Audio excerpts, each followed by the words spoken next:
अस्सलाम वालेकुम। Welcome to conflict card रात। दोस्तों, ऑनगोइंग दुबई एयर शो में जहां पाकिस्तान एयरफोर्स के GF-17 थंडर ब्लॉक 3 एयरक्राफ्ट हिस्सा ले रहे, वहीं दूसरी तरफ इंडियन एयरफोर्स की तरफ से LCA तेजस एयरक्राफ्ट भी इस एयर शो में डिस्प्ले के लिए प्रेजेंट किया गया है। लेकिन तेजस एयरक्राफ्ट के साथ जो हुआ है पहले दिन ही, वो इतना ज्यादा शॉकिंग है कि उसे देख के वाकई समझ आ रहा है कि क्यों इंडियन एयरफोर्स ने इसे ऑपरेशन सिंदूर में इस्तेमाल नहीं किया था। आप बगैर किसी तमहीद के वीडियो को टू द पॉइंट डिस्कस करते हैं कि तेजस एयरक्राफ्ट को जहां जो प्रेजेंट किया गया, उसको अगर आप ये वीडियो गौर से देखें, तेजस के नीचे से ऑयल लीक हो रहा है और ये बेसिकली हाइड्रोलिक लिक्विड्स होते हैं जो कि मुख्तलिफ एयरक्राफ्ट की स्पेयर्स को या इंटरनल मशीनरी को स्मूथली ऑपरेशनल रखने के काम आते हैं। और इसी वजह से जो बहुत ज्यादा एयरक्राफ्ट यूज हो चुके हों, ऑपरेशनल सॉर्टीज कंडक्ट कर चुके हों, उनकी रियर साइड पर आपको ऑयली लुब्रिकेशन पॉइंट्स देखने को मिलेंगे या उस पूरी या एयर फ्रेम के लोअर पार्ट पर आपको ऑयली सरफेस देखने को मिलेगी। वो यही वजह होती है कि जो हाइड्रोलिक फ्लूइड्स होते हैं ये वक्त के साथ साथ रिस रहे होते हैं या वेपोरेट होते हैं और उसकी एक तह एयरक्राफ्ट के निचली साइड पर जम जाती है। लेकिन LCA तेजस जो यहाँ खड़ा किया गया है, डिस्प्ले पर रखा गया है, स्टैटिक डिस्प्ले पर, उसमें से ऑयल लीक हो रहा है और ये आपके सामने है कि उसको कंटेन करने के लिए भी जो बॉक्स रखा गया है उसके इर्द गिर्द ऑयल फैला हुआ है, जो कि ना सिर्फ इसकी पुअर मैन्युफैक्चरिंग को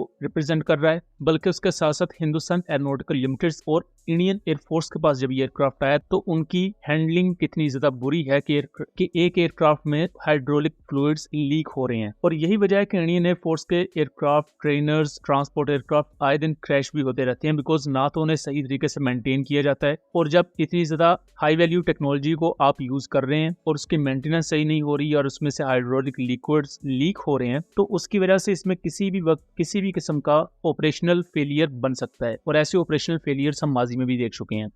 उसके बाद सोने पर सुहागा ये है कि LCA तेजस को यहाँ प्रेजेंट किया गया है स्टैटिक डिस्प्ले के लिए, लेकिन उसके साथ कोई भी वेपन सिस्टम डिस्प्ले नहीं किए गए। यानी कि normally Indian air force Russian R-77, R-73 जैसे मिसाइल्स को प्रेजेंट करती है। देन ब्राह्मोस मिसाइल का जो एयर लॉन्च वेरिएंट है उसे प्रेजेंट किया जाता है। मुख्तलिफ air to ground munition present किए जाते हैं और ये जितनी भी चीजें या रशिया की होती हैं या फ्रांस की या किसी दूसरे मुल्क की, सवाए ब्राह्मोस को छोड़कर। जबकि दूसरी तरफ पाकिस्तान की तरफ से जो वेपन पैकेज यहाँ पर प्रेजेंट किया गया है उसमें एयर टू एयर वेपनरी सारी चाइनीज मेड है, जबकि जो एयर टू ग्राउंड म्यूनिशंस है जिसमें अलबत्तार बॉम्ब्स हैं, तकबीर रेंज एक्सटेंशन किट है, ये तमाम पाकिस्तानी मेड है। और वहां समझ भी आती है क्योंकि पाकिस्तान और चाइना ने मिलकर जॉइंटली इस एयरक्राफ्ट को प्रोड्यूस किया है। लेकिन इंडियन एयरफोर्स की तरफ से ये एक बहुत बड़ा ब्लंडर है, जहां ना सिर्फ एक फॉल्टी तेजस एयरक्राफ्ट को भेजा गया जिसमें से ऑयल लीक हो रहा है, बल्कि उसके साथ साथ कोई वेपन भी डिस्प्ले नहीं किया गया है। 1 से 2 दिन पहले जेटलाइन मार्वल्स ने जो अपना, और यही वजह है कि 1 से 2 दिन पहले जेटलाइन मार्वल ने जो अपनी रिपोर्ट प्रेजेंट की उसमें उन्होंने तमाम एयरक्राफ्ट को मेंशन किया,